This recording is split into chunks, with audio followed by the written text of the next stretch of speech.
Nous allons ici observer la réaction entre du nitrate d'argent et du carbonate de sodium une fois qu'on les a dissous et qu'ils sont passés en milieu aqueux. Pratiquement, voici ce qui s'est passé au laboratoire.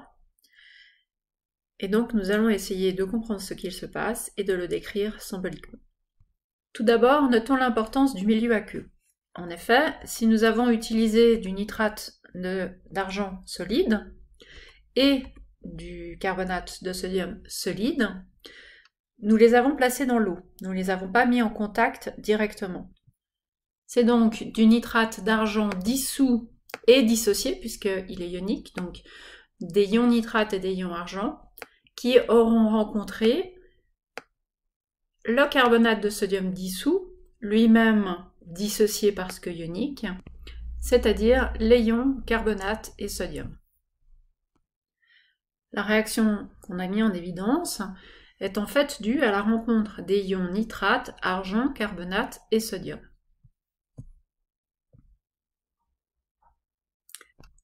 Et elle a été produite par les ions en solution. Ça signifie qu'il nous faut chercher des nouvelles substances que nous pouvons obtenir à partir de ces ions. Il y en a deux, le nitrate de sodium et le carbonate d'argent.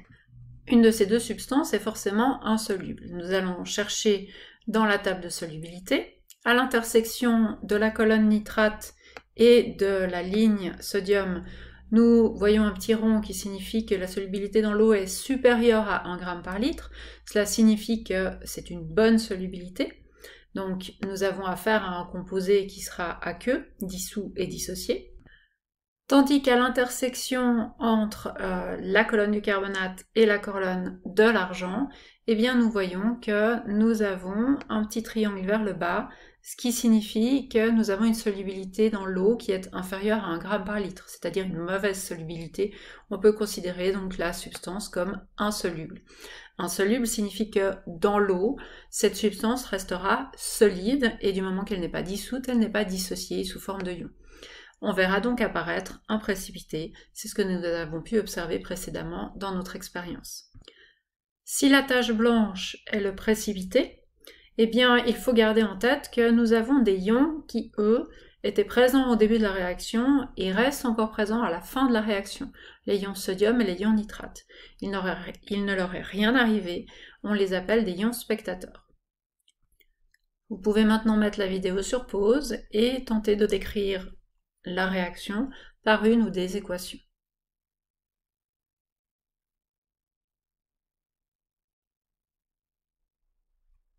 On se retrouve donc pour le corriger. La réaction qu'on a vue précédemment peut être représentée par une équation dite globale, dans laquelle on va présenter nos réactifs sous forme de composés ioniques. On indiquera juste entre parenthèses qu'ils sont en milieu aqueux. On saura qu'il s'agit de substances ioniques, aqueuses donc dissoutes et en conséquence dissociées, donc sous forme de ions. Nous indiquerons donc que nous allons faire rencontrer du nitrate d'argent et du carbonate de sodium, et puis nous indiquerons les deux composés qui peuvent potentiellement être formés, en l'occurrence notre précipité, le carbonate d'argent, ainsi que le nitrate de sodium, en sachant que le nitrate de sodium est aqueux, c'est-à-dire qu'en réalité il est dissous et dissocié, tandis que le carbonate d'argent, lui, est un solide, c'est-à-dire qu'il s'agit du précipité. Nous allons ensuite équilibrer l'équation. Si on prend un carbonate d'argent, il nous faut au départ 2 nitrates d'argent. Si on a 2 nitrates d'argent au départ, nous allons créer 2 nitrates de sodium. Nous voyons que nous avons 2 sodium après réaction, et bien en prenant une molécule, nous avons aussi 2 sodium avant réaction. Nous avons ensuite un carbonate qui forme un carbonate. Notre réaction est équilibrée.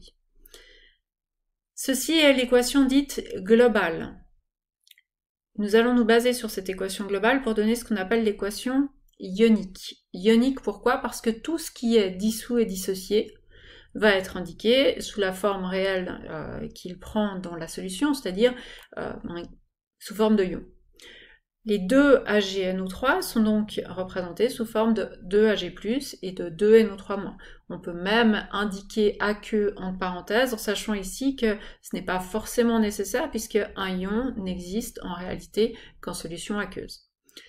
Nous allons faire de même pour le carbonate de sodium, puisqu'il est également aqueux et ionique.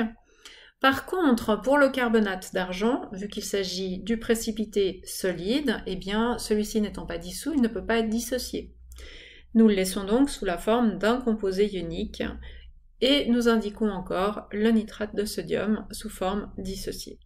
Ceci est l'équation ionique. À noter que dans l'équation ionique, on repère qu'il y a des ions dits spectateurs. Ce sont les ions qu'on retrouve avant et après réaction, les ions à qui il n'est rien arrivé, qui n'ont pas été utilisés par la réaction. Dans notre cas, les nitrates et les sodiums. En retirant de l'équation ionique les ions spectateurs, on obtient ce qu'on appelle l'équation ionique réduite, qui montre vraiment que ce qui a réagi, c'est-à-dire l'argent avec le carbonate pour former du carbonate d'argent solide. La dernière équation est un petit peu moins complète vu qu'on ne connaît pas les ions spectateurs et qu'il pourrait très bien s'agir d'autres ions spectateurs que ceux que nous avons pu observer nous dans cette réaction. Malgré tout, elle est tout à fait correcte pour décrire ce qui se passe et pour exprimer la formation de ce carbonate d'argent.